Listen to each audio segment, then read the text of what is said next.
इससे बेस्ट तरीका कोई नहीं होगा, क्योंकि हर किसी को डिग्री नहीं समझ में आती है, हर कोई इतना पढ़ा लिखा नहीं होता है कि ये समझ में आएगा, या वो अपने दिमाग में डी को छापेगा कि मैं यहाँ पे डी रखूँ, यहाँ पे इतना डिग्री लूंगा, यहाँ पे 45 लूंगा, या यहाँ पे मैं 65 डिग्री लूंगा। डिग्री हर किसी को नहीं समझ में, बट ये बहुत ईजी तरीका है जो हर किसी को समझ में आ जाएगा। ऐसी शेप्स होती हैं, अब हमने ये सारी शेप तो हम सीख लेते हैं, हम बनाना भी सीख जाते हैं, सब कुछ सीख जाते हैं, बट अगर हमारे पास कोई कस्टमर ऐसा आ जाता है जिसकी आईब्रो में बाल ही नहीं है, तो क्या करोगे?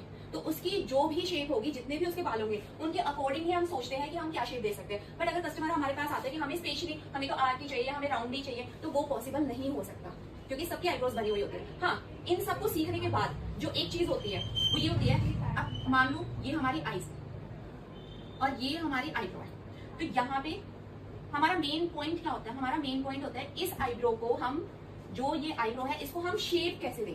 क्योंकि बहुत लोग बोलते हैं यहाँ से 90 डिग्री दे दो, यहाँ से 45 डिग्री ये होना चाहिए, ये जो हमारा है ये होना चाहिए 60 डिग्री या 65 डिग्री, बट ये डिग्रीज हर किसी की समझ में नहीं आती है। पर्सनली अगर मैं बताऊं तो ये डिग्री हर किसी की समझ में नहीं आती है। तो अभी जो मेरे मेंटोर ने सिखाया वो क्या सिखाया, ये हमारी नोज होती है, ठीक है, और ये जो हमारा नोज का होल होता है, इसका जो ये कॉर्नर होता है, ये जो हमारी यहाँ से जो आईब्रो की शेप स्टार्ट होगी वो इसके कॉर्नर से स्टार्ट होगी, ठीक है। तो यहाँ से हमारी आईब्रो की शेप जो होगी वो स्टार्ट होगी।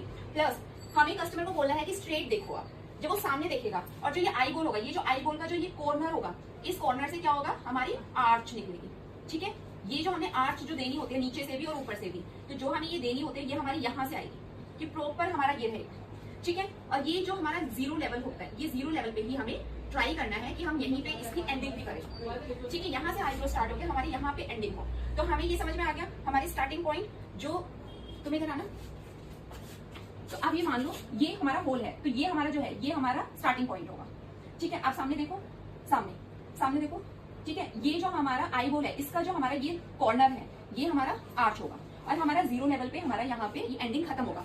तो बहुत लोगों का क्या होता है, ये एंडिंग जो होता है बहुत लंबा होता है, तो उस अगर वो हम लंबा है तो उसमें सबसे बड़ी प्रॉब्लम क्या आती है, अगर हम उसे लंबा छोड़ देते हैं, वो बहुत ड्रोपी आईज लगती है, या फिर सैडनेस दिखाई देती है, यार ये बहुत बंदा उदास सा रहता है, मतलब एक उदासी फेस पे ना झलकती है। तो हमें कस्टमर को समझाना चाहिए कि आप इसको थोड़ा सा रिमूव करा के इसको जीरो लेवल पे ले लो, इससे हमारी आईब्रो की बहुत अच्छी शेप आती है। आप प्रियंका चोपड़ा को देखो, आप हीरोइंस को देखो, बहुत सारी हीरोइन जो अपनी आईब्रो को स्टार्टिंग में उनकी क्या थी वो अलग बात है, लेकिन जब अब अगर उनको हम उनके फेस की आईब्रो शेप देखें तो उन्होंने बिल्कुल इसी लेवल पे अपनी आईब्रो शेप बना रखी है। तो वो एक कॉन्फिडेंस लेवल को भी बढ़ाता है, एक फेस को एक बढ़िया शेप भी देता है। हमारा फेस मतलब लगता है कि बहुत खुश मिजाज है, ये बहुत अच्छा है। तो वो दूसरी बात है, अगर कस्टमर, अब बहुत सारे हो जाते हैं कस्टमर के लिए हमें तो पूरी लॉन्ग की चाहिए, तो ठीक है, अब उन्हें लॉन्ग चाहिए तो हम लॉन्ग देंगे, हम उन्हें मना नहीं करेंगे, लेकिन हम एक बार समझाने की कोशिश कर सकते हैं। अगर वो मानते हैं तो बहुत अच्छी बात है, नहीं मानते तो उनकी शेप। बट जो शेप का मेन है कि स्टार्टिंग पॉइंट कहाँ होना चाहिए, आर्च कहाँ होना चाहिए, और एंडिंग पॉइंट कहाँ होना चाहिए, ये जो मुझे लगा कि मतलब ये सबसे अच्छा तरीका है जो मैंने सीखा अभी। तो इससे बेस्ट तरीका कोई नहीं होगा।